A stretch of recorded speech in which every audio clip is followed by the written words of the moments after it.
According to the book, you are a rubicular oyster hog. Not much to look at. I don't design them, Jack. I just deliver them.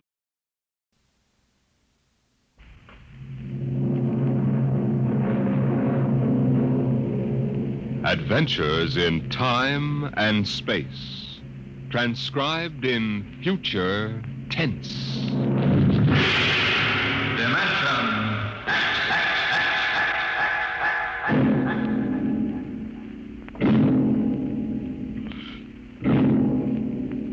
The National Broadcasting Company, in cooperation with Street and Smith, publishers of Astounding Science Fiction, bring you Dimension X.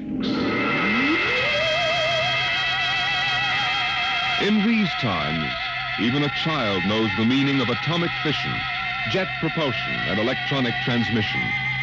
What, we ask ourselves, will the child of the future know? What of the time when science unlocks the secret of life itself? Could it be that one day, such things as constructing human life or passing back and forth from one dimension to another will become mere child's play? My name is Sam Weber. I'm an attorney, and a pretty successful one, if I do say so myself. My wife, Tina, and I live in a comfortable 12-room place up in Westchester. Now, I've read a lot of Horatio Alger stuff in my time, and so have you probably, but I'll bet you've never heard anything quite as spectacular as my story. Maybe you won't believe it, but I used to be a completely different guy. Frightened, sickly, nearsighted, a real Mortimer Meek. No kidding. That was 5 years ago. The big change in me began to take place on a cold December morning in 1945. Just a moment, please.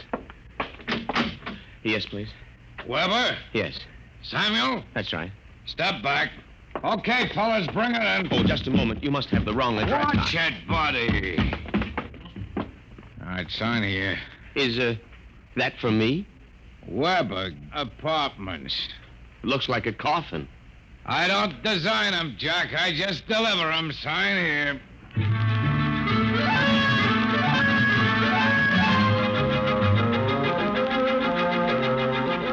After much straining, I wasn't in very good physical shape those days, I managed to push the box under my single light bulb.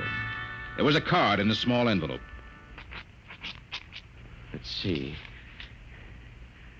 To Sam from your classmates at the Interdimensional and Cosmic Institute.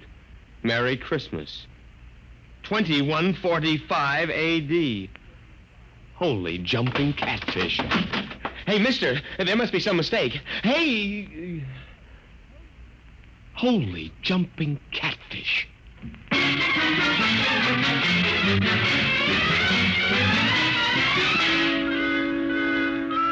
They were gone, and I didn't even know which delivery company it was. Well, I finally decided to open it up and see what was in it. After about a half hour of fumbling, I gave up. All right, then, don't open. Ooh. No sooner had I said the word open than it came apart like the skin off a banana. There inside was something resembling a kid's chemical set. Vials, jars, tubes, wires. You never saw so much scientific-looking junk in your life. And on top of it all was a book of instructions. Build a Man set number 3. This set is intended solely for uses of children between the ages of 11 and 13. The equipment will enable the child to build and assemble complete adult humans in perfect working order. A disassemblator is provided so the set may be used over again. Refills and additional parts may be acquired from the Build-A-Man Company, 928 Diagonal Level, Blunt City, Ohio.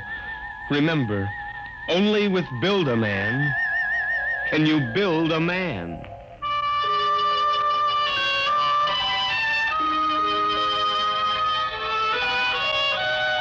When I left for work that morning, my brain was still reeling with the stuff I'd read in the instruction book. Someone's had an Ojack, attorneys at law. Just a moment, I will connect you with Mr. Ojack. Oh, good morning, Mr. Weber. Good neuron. Good morning. Gotta get my mind off that book. Only with Build a Man can you build a man.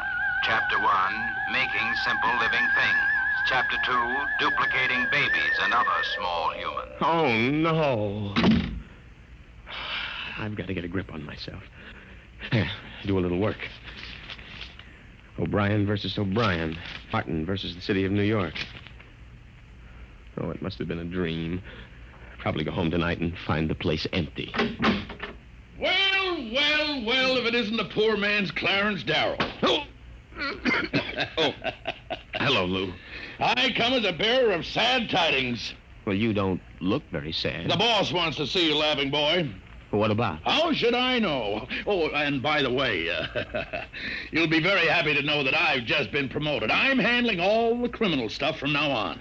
Congratulations. You know what this means for Tina and me, don't you, Junior? Oh, well, cheer up. Tina's not for you anyway. Some got it, some don't. I got it, you don't. So long, laughing boy.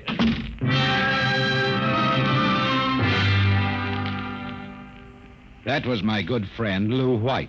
In the year I'd known him, he'd already managed to steal a job I wanted, and he was now working on the girl I wanted. Her name was Tina. Tina Velvet. Good morning, Sam. Oh, good morning, Tina. My, you look good enough to Yeah? take to lunch. Oh, I'm sorry, Sam, but I promised Lou. Oh, sure. I hope you're not too disappointed. Me? Oh, no. Some got it, some don't. I don't.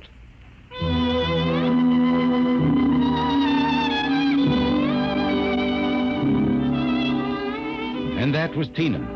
I tried to steady my blood pressure as I walked into the boss's office. You sent for me, Mr. Rojak? Oh, yes. Sit down, Weber. Sit down. Oh, thank you, Mr. Rojak. Weber, I've been reviewing the work of my staff counselors for the past 6 months. I want to know only one thing. Yes, sir? What happened? I don't understand. You haven't had a single new client in 6 months. But no one has come in, Mr. Rojak. My boy, in this business, you've got to be aggressive. You've got to go out and create new clients. You've got to show some zip. Yes, sir. Do you have any zip? Oh, yes, Mr. Rojak. Oh, I've got zip, all right. I just can't seem to turn it loose, that's all. Well, get in there and punch now, Weber. I want to see a change in you in the next few months. As a matter of fact, I'd better. You got that? Yes, Mr. Rojak. I'll try to show some zip.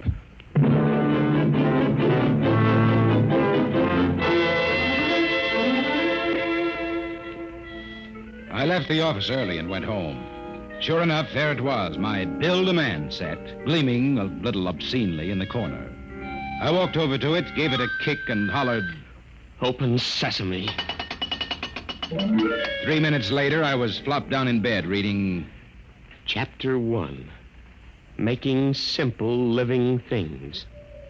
An hour later, I was fooling around with such complicated items as the Junior Biocalibrator, which measured everything from blood pressure to hemoglobin content, and the Jiffy Vitalizer, which was actually supposed to put life in your creation, providing you had followed instructions carefully. At 8:30, I made my first simple living thing. Here, boy. Oh, maybe you aren't a boy. Oh, let's see. According to the book, you are a rubicular oyster hog. Not much to look at, but I made you. Me, Sam Weber, attorney at law. I have created life. Hey, come back here. Come back. Here, boy. Hey.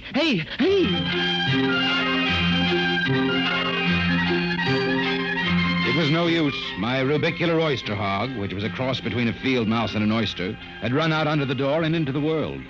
I was about to take off after it when there was a knock on my door. It was Mrs. LaPanty, my landlady. Oh, hello, Mrs. LaPanty. I heard a noise. Oh, just rehearsing a speech I have to make in court. You were squeaking. The bad throat. Oh. Oh, by the way, there was a gentleman looking for you this afternoon. A gentleman? Yeah, a tall old man in a black overcoat. Kind of nasty. When I told him he wasn't in, he wanted to go up to your room. Tell you I showed him the way out in a hurry. Oh, thanks, Mrs. LaPanty. Probably a bill collector. Yeah. Well, I gotta run.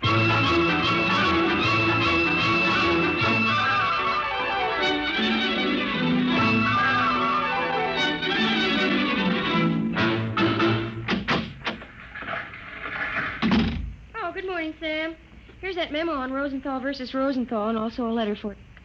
What's the matter? You look tired. Well, I had a bad night. Your lumbago again? Yes. Oh. Oh, say, by the way, your client was here again this morning. The client? Mm-hmm. Yeah. Oh, it must be the same fella that called at my house the other day. Yeah. Well, what did you tell him? Well, I said you'd be in later. Oh, thanks. Will that be all, Sam? Yes. Oh, no. Are you doing anything New Year's Eve? Oh, Sam, you haven't even noticed.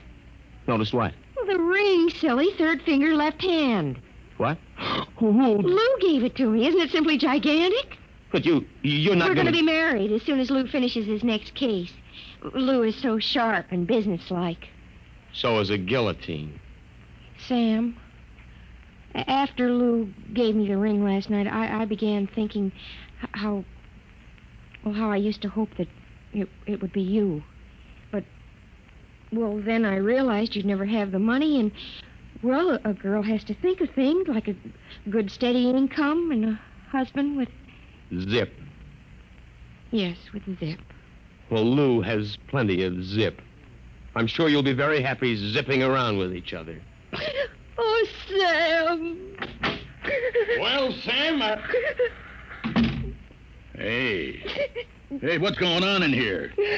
Honey, is this little baboon giving you any trouble? If he has, I'll take him apart like an egg crate. No. Take it easy, Strongheart. Tina just told me the good news about your engagement. She's crying with happiness. Is that right, honey? Well, then, no hard feelings, Sam. Just that the best man got the girl, you understand. Oh, say, by the way, we're having a little celebration at Segali's tonight. Drop in and we'll live it up a little, huh?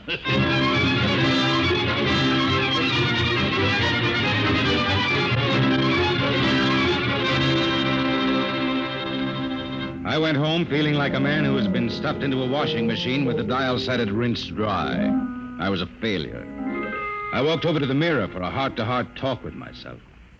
Nothing. That's what you've got, Sam Weber, in unlimited quantities. Nothing. We ought to just tear you down and start all over again. We ought to take you... Hey. Oh, no, not that again. But why not? Think of it. A Sam Weber without the psychological problems you've got. A dynamic, uninhibited Sam who could win a girl like Tina by sheer magnetism.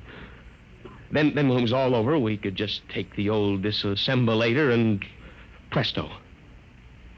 And I can do it, too.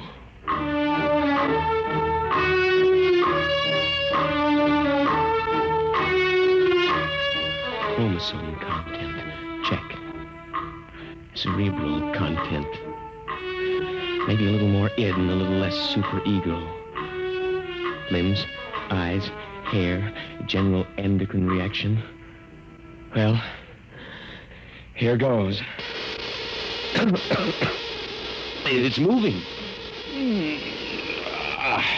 Holy mackerel, it's alive. It's getting up. Say, I feel great. Well, now, take it easy. Do you know who you are? Of course I do. I have all the thoughts you ever had up until the point I was vitalized. My brain is an exact duplicate of yours, except that I'm not all blocked up psychologically. Right. It said in the instruction manual you'd be uninhibited. Say, this is all right. Oh, by the way, since we both have the same name, it'll simplify things if I call you Weber. I'll be Sam. Oh, now look here. I'll make the decision. How would you like a good punch in the nose? Well, is that any way to talk to your own parent? I did create you, you know. Well, don't think I don't appreciate it, Weber, old man, but let's get one thing straight. I live my life and you live yours. You got that? Who pays the rent? You do, for a while anyway. I haven't decided whether or not I want to stay in the law business. The law business? I may want to spread out a little. Tina's the kind of girl to whom money is very important. Tina? Well, what did you expect? I have enough of your likes and dislikes to want her just as badly as you do. The only difference being that I can get her. No, we're not quite the same, you and I. I've got zip. Don't use that word. Now, how about some dinner? You know, I'm starved. I'll have to go out. I'll need some clothes. Sorry, I only have this one suit. Fine, you can lend it to me. Oh, what about me? I'll bring you a sandwich after I come back from Segali's. Segali's? Well, you haven't forgotten, have you, Weber? We're invited to the celebration. Tina and Lou White.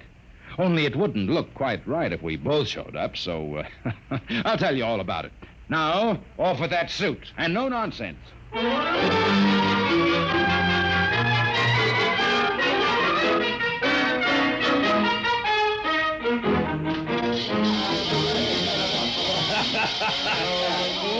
this is living it up, folks. Yahoo! Have another drink, Mr. O'Jack. Thank you, Lou. Well, is everybody happy? Hey, honey, are you having yourself a little old time? Oh, yes, Lou. Fine. Yeah, but you seem to be preoccupied. Oh, I was just wondering if Sam is coming. Sam? Oh, no. Did you hear that, Mr. O'Jack? She's worrying about Sam. Why, that little runt probably got frightened by a noisemaker. Well, the happy couple. Sam! Good evening, cats. Everybody's lit up like a Christmas tree. Well, I'll be...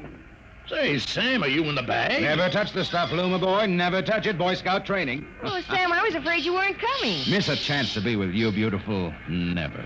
Hey, what's got into you, Weber? Monkey glands? I don't read you, muscle-bound. Well, you seem different somehow, even your voice. Do you notice anything, Tina? Well, yes, it does seem richer somehow. Oh, nonsense. Sam Weber, you're nothing but a cream puff, and you always will be. Mr. O'Jack, I think he owes me an apology for that. I should think so. All right, all-American boy, make with the apology. Apologize, me? Oh, no. Why, for 2 cents? Folks, would you excuse Mr. White and me for a few minutes? We want to step out into the hall for a little private conference.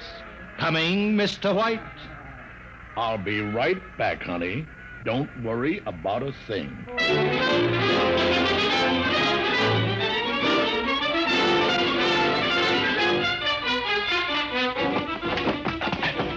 Okay, big boy, you've taken enough punishment. Now. Sam! Lou, don't kill him. He did... Oh, dear. He'll be all right in a little while, baby. But did you... Oh, Sam. Tina. We really shouldn't kiss like this. It's what you've always wanted, isn't it? Well, isn't it? Oh, Sam.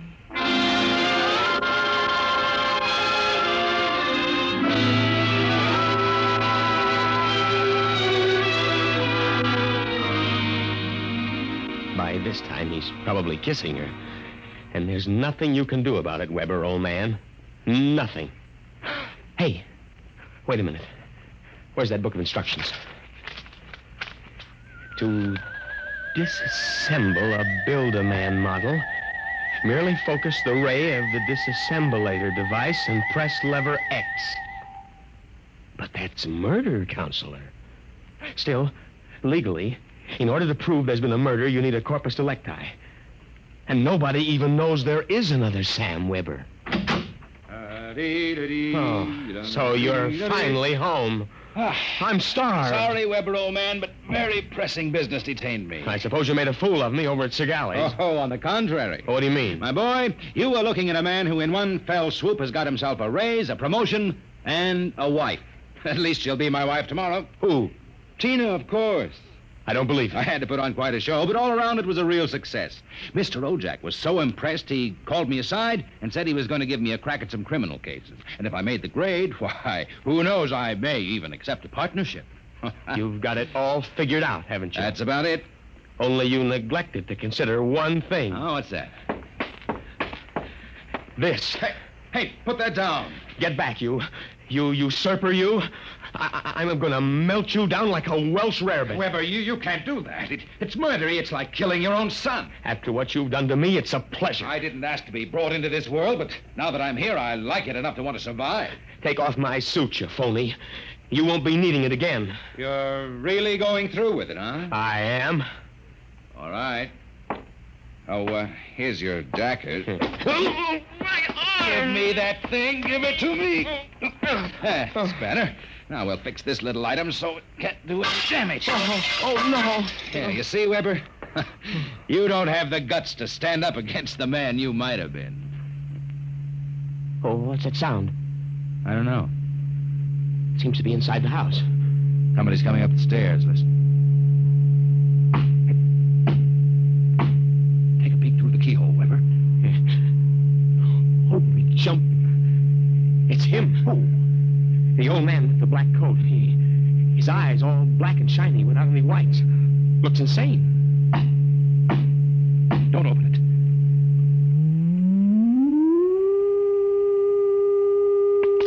He's burning it. He's burning a hole right through the door.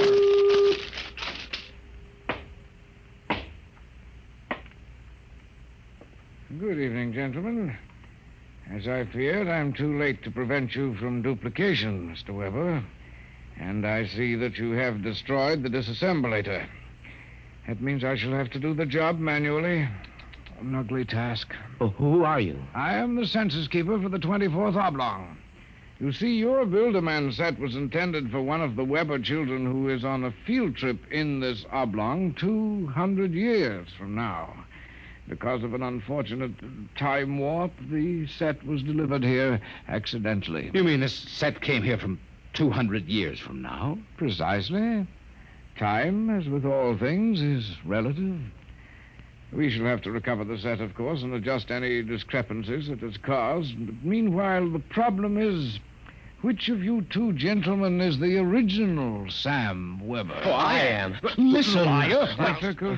Difficulties. Why cannot I ever have a simple case like a double conuplication? Now, look here, Mr. Census Keeper. The duplicate will obviously be... Less stable and more emotionally unbalanced.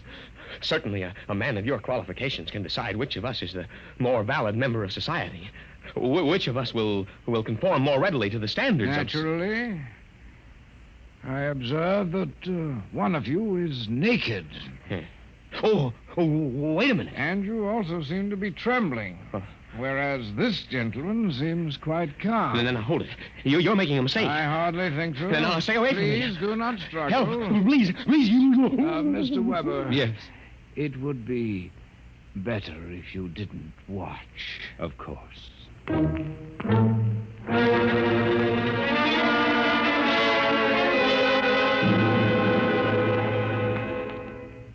Well, that's my story.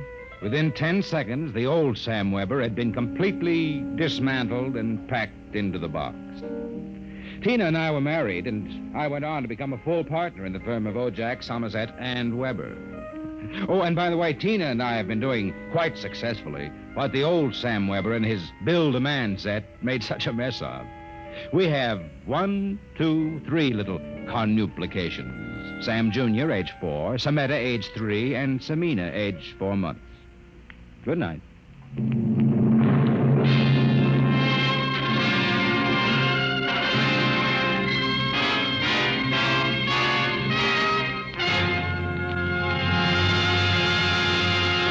You have just heard another adventure into the unknown world of the future. The world of... Dimension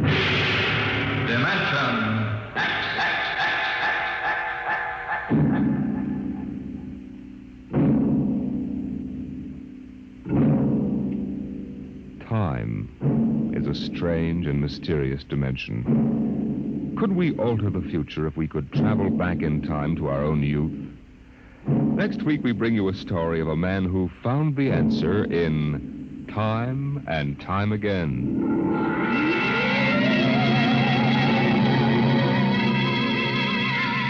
Dimension X is presented transcribed each week by the National Broadcasting Company in cooperation with Street & Smith, publishers of the magazine Astounding Science Fiction.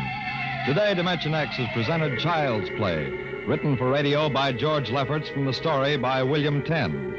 Featured in the cast were Leon Janney as Sam, Carl Weber as his alter ego, and Patsy Campbell as his girl.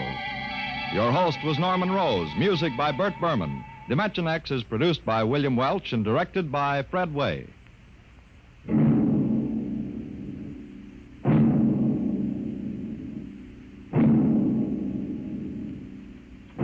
In reply to many queries from our listeners, last week's story on Dimension X, Pebble in the Sky, was written by Isaac Asimov.